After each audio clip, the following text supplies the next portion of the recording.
नमस्कार, मैं हूं रजत अवस्थी और आप देख रहे हैं इम्पैक्ट भारत टीवी। आज हम एक बेहद गंभीर विषय का विश्लेषण करने वाले हैं, क्योंकि आने वाले दिनों में ये समस्या और भी ज्यादा बढ़ने वाली है। आप सभी को मालूम है कि सर्दियों का सीजन आ चुका है।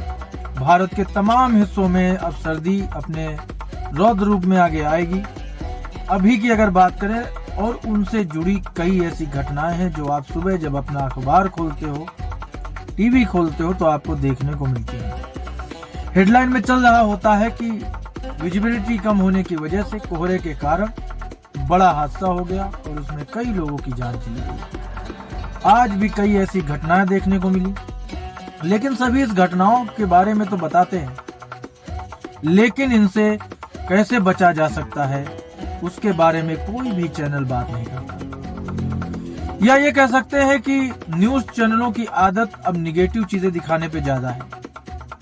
उन्हें यह दिखाना है कि कितने घोटाले हो रहे हैं, उन्हें यह नहीं दिखाना कि इसी देश में कई ऐसे लोग हैं जो ईमानदारी से अपना काम कर रहे हैं। उन्हें यह तो दिखाना है कि कितनी गलत चीजें हो रही हैं देश के अंदर, लेकिन उन्हें यह नहीं दिखाना कि बहुत सारी अच्छी चीजें भी हो रही हैं इस देश में। उन्हें यह तो दिखाना है कि कोहरे में सर्दी के दिनों में जब कोहरा गिरता है, विजिबिलिटी कम होती है, तो कैसे कितनी बड़ी बड़ी घटनाएं हो जाती हैं और कितने लोग ही अपनी जान गंवा देते हैं, उन्हें ये दिखाना है।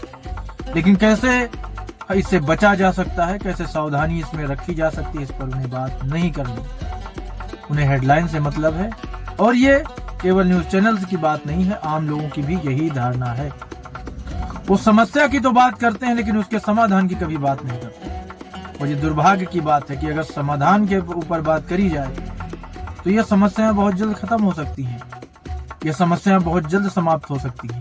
तो आज हम बात करेंगे कि आने वाले दिनों में जब अब सर्दी, अभी तो थोड़ा कोहरा गिरना ही शुरू हुआ है, अभी तो विजिबिलिटी थोड़ी ही कम हुई है, लेकिन ऐसी घटनाएं बढ़ती जा रही हैं। आने वाले दिनों में जब ऐसी चीजें होंगी तब क्या होगा। मेरे बगल में आप स्क्रीन पर जो तस्वीरें देख रहे होंगे उसमें आपको दिख रहा होगा कि 2 पहिया और 4 पहिया वाहन कितने चल रहे हैं। ये एक हाईवे की फुटेज है, और आप उसमें ये देखो और अनुमान लगाओ कि जैसे उस पर बाइक जो निकल रही है, जो बाइक चालक वहां से जा रहे हैं, उनमें से कितने ही बाइक वालों ने हेलमेट पहन के रखा हुआ है। आप ये देखो, उनमें से कितने बाइक वालों ने अपना जो चीजें हैं सही से चलना चाहिए पहन करके, वो चीजें, उन नियमों का क्या वो पालन कर रहे हैं। उनमें से कितने ही 4 पहिया वाहन जो वहां से निकल रहे हैं, चाहे वो कार हो चाहे कोई भी हो, उनमें से कितनों ने सीट बेल्ट लगाया हुआ है। तो ये चीज जो है, इस पर कौन बात करेगा? इस पर कोई भी बात नहीं करना चाहता और ना ही कोई इस पर बात करेगा। तो ये जो घटनाएं हैं ये कैसे बढ़ रही हैं, ये देखने का विषय है। तस्वीरों में आपको लापरवाही साफ दिख रही होगी कि कैसे लोग अपनी ही जान के साथ खिलवाड़ करते हैं। उन्हें ट्रैफिक के नियम ही नहीं मानने हैं, बिल्कुल नहीं मानने हैं। उन्हें अपने मन की करनी है, अपने हिसाब से ट्रेवल करना है, लेकिन जब बाद में कोई दुर्घटना हो जाती है उसकी जिम्मेदारी सारी चीजें प्रशासन पर थोप दी जाती है। अब हम प्रशासन की भी इसमें बात करेंगे, बिल्कुल करेंगे, क्योंकि जब इस तरह की गंभीर विषय पर चर्चा होती है तो विभाग और प्रशासन उससे छूटा नहीं रह सकता। अब हम उस पर बात करते हैं। आप सबसे मेरा एक अब सवाल है, आप में से कितने ही लोगों ने सही तरीके से एग्जाम दे करके आरटीओ में अपना लाइसेंस प्राप्त किया है? आप अपने आप से ये सवाल पूछिए और आपको ज्यादातर लोगों को जवाब मिलेगा बिल्कुल नहीं। आरटीओ की जो प्रक्रिया है आज के समय में बहुत ही, अगर हम ये कड़े शब्दों में बोले तो भ्रष्ट है, इसमें कोई शक नहीं है। लोग शोर सिफारिश करके अपना लाइसेंस बनवा लेते हैं। और मैंने पिछली बार जब बात की थी तो आपको बताया था कि इस देश की विडंबना आप देखिए कि अगर आपको ड्राइविंग करने के लिए लाइसेंस चाहिए तो आपको ड्राइविंग आनी चाहिए, और अगर आपको गाड़ी चलानी सीखनी है तो आपके पास लाइसेंस होना चाहिए। ये बड़ी विडंबना है। आप वहां जाओगे, आपको ब्रोकर्स मिलते हैं, उनका अंदर सेटिंग होता है, वो सेटिंग के द्वारा आपसे पैसे लेकर के नाजायज पैसे लेकर के, रिश्वत लेकर के, घूस लेकर के अंदर अधिकारियों की जेब भरते हैं, खुद का कमीशन लेते हैं और आपका लाइसेंस जो है, ड्राइविंग लाइसेंस जो है फटाफट आपको मिल जाता है। उसके बाद जब इस गैर जिम्मेदारी के साथ प्राप्त हुए लाइसेंस के साथ आप गाड़ी लेकर के सड़क पर निकलते हो, कहीं यात्रा करते हो, तो सबसे पहले आप खुद की जान खतरे में डालते हो, उसके साथ आसपास के लोगों की जान खतरे में डालते हो, उसके साथ आपका परिवार, आपके मित्र जो आपके साथ सफर कर रहे हैं, आप उनकी जान को भी खतरे में डालते हो। इस पर कोई चर्चा नहीं करेगा, कोई नहीं दिखाया, और ये खुलेआम हो रहा है। आप किसी भी आरटीओ ऑफिस चले जाइए, वहां पर जब आप जाएंगे तो आपको पता चलेगा कि असली माजरा, असली खेल है क्या यहाँ पे। वहां पे जितने लोग ड्राइविंग लाइसेंस बनवाने के लिए नहीं गए हैं, उससे कई गुना ज्यादा लोग आपको मिलेंगे जो कि ड्राइविंग लाइसेंस बनवाने के नाम पर आपसे फर्जी रुपया वसूलेंगे। और ये एक बड़ा विषय है, लेकिन इस पर कोई भी बात नहीं करना चाहता, किसी को इस पे बात करने का समय नहीं है। प्रशासन, सरकार इस पर अभी भी कठोर नियम नहीं बना रही है। वो अधिकारी अंदर बैठे हैं, अपनी जेब भरने के लिए गैर जिम्मेदारी तरीके से लोगों को लाइसेंस मुहैया करा देते हैं, लाइसेंस बना करके दे देते हैं, और उससे आगे जा करके बहुत बड़े बड़े हादसे, बहुत बड़ी बड़ी घटनाएं हो जाती हैं, लेकिन इस पर कोई बात नहीं करता।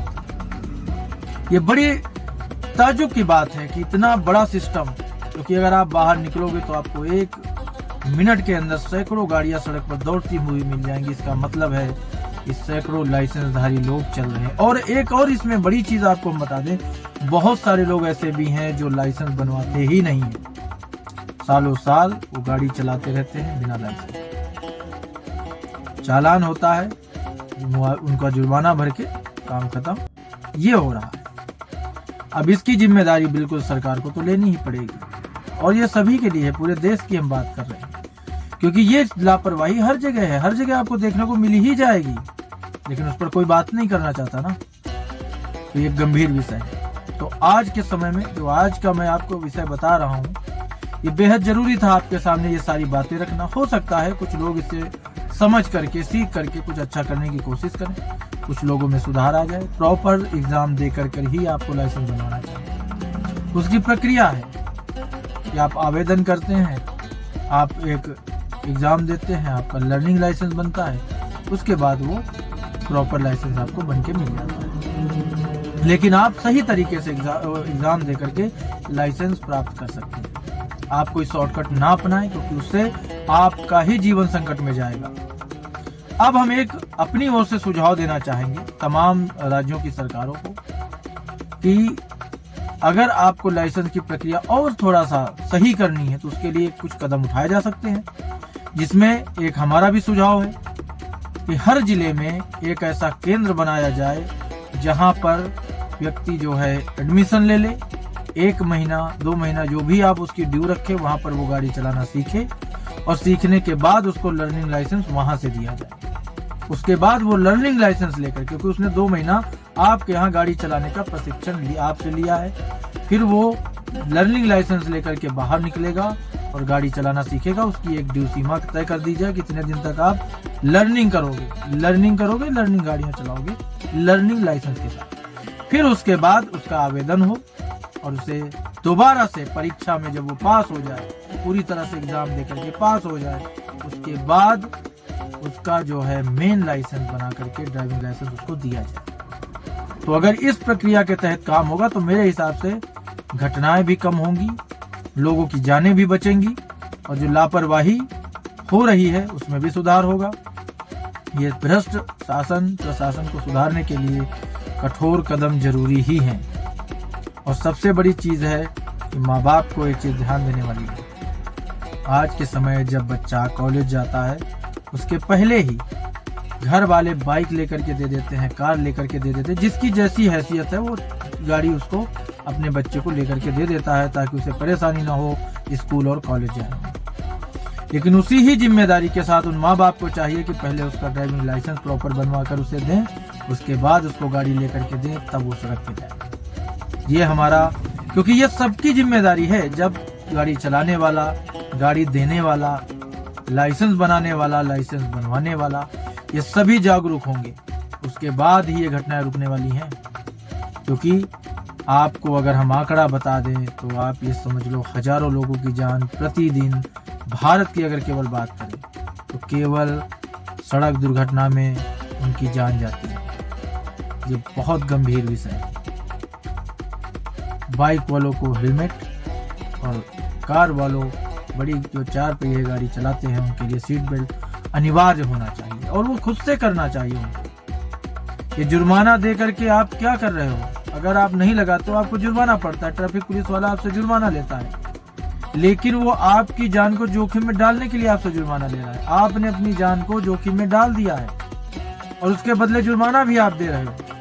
तो अगर आप अपने जीवन के साथ खिलवाड़ नहीं करोगे तो ना आपको जुर्माना देना पड़ेगा और ना आप किसी घटना का शिकार होगे, आप सुरक्षित अपने घर पहुंचोगे। तो ये बड़ी घटना जो अब आज के चल रही हैं और आने वाले दिनों में विजिबिलिटी कोहरे की वजह से कम होगी, क्योंकि सर्दी के दिन आ गए हैं तो ये घटनाएं बढ़ जाती हैं। हमें लगा इस पर आपसे बात करनी चाहिए। हमने आपको जानकारी भी दी है, अपने सुझाव भी दिए हैं। अगर आपके कुछ सुझाव हो तो आप भी हमें कमेंट में दे दीजिएगा। और आज की यह खबर जो बड़ा विषय था यहीं तक था। अब हमारी मुलाकात आपसे जल्द होगी एक और बड़ी खबर के साथ। तब तक आप देखते रहिए इम्पैक्ट भारत।